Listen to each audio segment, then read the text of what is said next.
वो मॉल पहुंचकर अपनी कार पार्किंग एरिया में ले जाता है और कार से उतरकर मॉल के अंदर जाने लगता है। तभी आदित्य का कॉल आता है। हर्ष फोन उठाता है। दूसरी तरफ से आदित्य की आवाज आती है, तू कहाँ है यार? मैं कब से तेरा वेट कर रहा हूँ। मूवी शुरू होने वाली है और तू अब तक नहीं आया है। हर्ष अंदर जाते हुए कहता है, मैं बस आ ही रहा हूँ। अचानक वो किसी से टकरा जाता है। हर्ष अपनी नजरें उठाकर सामने देखता है और सामने खड़ी लड़की को देखकर हैरान हो जाता है। वो उसकी कॉलेज वाली लड़की थी, वही जिसे लड़के छेड़ रहे थे और हर्ष ने उसे बचाया था। उस लड़की ने शादी का जोड़ा पहना हुआ था और वो अपना पेट पकड़कर हाँफ रही थी। वो लड़की कहती है, सॉरी, क्या प्लीज आप मेरी हेल्प कर सकते हैं? कुछ गुंडे मेरे पीछे पड़ गए हैं। वो बार बार पीछे पलट कर देख रही थी। उसने अभी तक हर्ष का चेहरा नहीं देखा था। कुछ गुंडे उनकी तरफ ही आ रहे थे। वो लड़की काफी थक चुकी थी और चेहरे पर पसीने की बूंदें आ गई थी। हर्ष उन गुंडों को देखता है जो पीछे से आ रहे थे। वो जल्दी से उस लड़की का हाथ पकड़ता है। हर्ष कहता है, जल्दी यहाँ से भागो। वो लड़की हर्ष का चेहरा देखती है, उसे देखते ही पहचान जाती है। हर्ष उस लड़की का हाथ पकड़ के जल्दी से मॉल के अंदर भागता है। गुंडे भी उस लड़की को देख लेते हैं और उनके पीछे भागते हैं। ये मॉल भी उसी का था, मतलब माहिर का। वो उसे कपड़ों के स्टोर की ओर ले जाता है। वो जल्दी से एक स्टोर के अंदर जाता है। एक लड़का हर्ष को देखते ही पहचान जाता है कि ये हर्ष अग्निहोत्री है। वो जल्दी से उनके पास जाता है और कहता है, वेलकम सर। हर्ष उस पर ध्यान नहीं देता। हर्ष एक लड़की की ओर देखते हुए कहता है, जल्दी से इनके लिए एक ड्रेस लाओ और इन्हें चेंज कराओ। हर्ष ने कॉलेज वाली लड़की का हाथ कसकर पकड़ा हुआ था। वो लड़की हैरानी से हर्ष को देखने लगती है। वो लड़की चेंज करने चली जाती है। हर्ष किसी को कॉल करता है, फिर रिलैक्स हो जाता है। कुछ देर में वो लड़की चेंज करके बाहर आती है। उसके चेहरे पर डर और घबराहट साफ देखी जा सकती थी। हर्ष उस लड़की की तरफ देखते हुए कहता है, तुम ठीक हो ना? वो लड़की कहती है, हाँ, पर वो गुंडे? हर्ष कहता है, अब वो यहाँ से जा चुके हैं। वो लड़की हैरानी से कहती है, चले गए मतलब? हर्ष कहता है, मुझे लगता है अभी तुम्हें यहाँ से चलना चाहिए, इससे पहले कोई और तुम्हें पकड़ने आ जाए।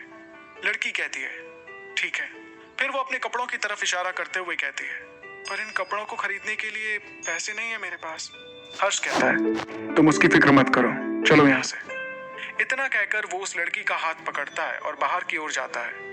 वो लड़की हैरानी से हर्ष को देखने लगती है। वहां खड़े स्टाफ के लोग भी बस उन्हें ही देख रहे थे। बाहर आकर हर्ष उसे अपनी कार में बिठा देता है और दोनों वहां से निकल जाते हैं। हर्ष कार ड्राइव करते हुए कहता है, वैसे तुमने शादी का जोड़ा क्यों पहना हुआ था? क्या तुम भागकर शादी कर रही थी अपने बॉयफ्रेंड के साथ? वो लड़की चुप थी। हर्ष उस लड़की को देखता है जिसका चेहरा बहुत उदास था। हर्ष आगे कहता है, सॉरी, अगर तुम्हें बुरा लगा हो, मैं तो मजाक कर रहा था यार। लड़की विंडो से बाहर देखते हुए जवाब देती है, कोई बात नहीं। हर्ष कहता है, वैसे वो गुंडे तुम्हारे पीछे क्यों पड़े थे? वो लड़की कुछ भी नहीं बोल रही थी। वो दोनों मॉल से बहुत दूर आ गए थे। हर्ष फिर कहता है, तुम्हारा घर कहाँ है? मैं तुम्हें तुम्हारे घर छोड़ देता हूँ। वो लड़की हर्ष को देखती है और कहती है, मेरा कोई घर नहीं है यहाँ। उसकी बात सुनकर हर्ष अचानक कार रोक देता है। वो एक नजर उस लड़की को देखता है और कार स्टार्ट करके एक शांत जगह पर ले जाकर कार रोक देता है। हर्ष उस लड़की की तरफ देखते हुए कहता है, सबसे पहले ये बताओ तुम्हारा नाम क्या है? वो लड़की थोड़ा रुककर जवाब देती है, मेरा नाम मानसी है। हर्ष खुश होते हुए कहता है, अच्छा नाम है तुम्हारा, और मेरा नाम हर्ष है। मानसी बस हर्ष को देखे जा रही थी, जो उससे ऐसे बात कर रहा था जैसे वो बहुत पहले से उसे जानता हो। हर्ष अपनी आईब्रो उठाते हुए फिर कहता है, अब बताओ ये सब क्या हो रहा है तुम्हारे साथ? मानसी को समझ नहीं आ रहा था कि वो क्या जवाब दे।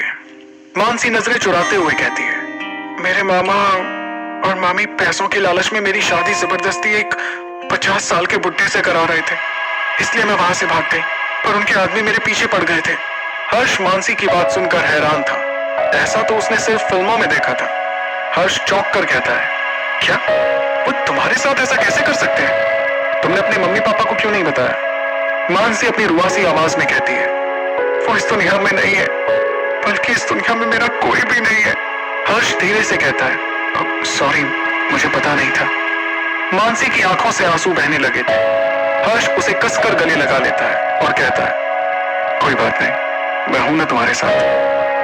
मानसी पहले ही हर्ष के इस तरह गले लगाने से हैरान थी और उसकी बातें सुनकर तो वो और भी ज्यादा हैरान हो गई। हर्ष मानसी से अलग होता है और कहता है, क्या तुम मेरी दोस्त बनोगी?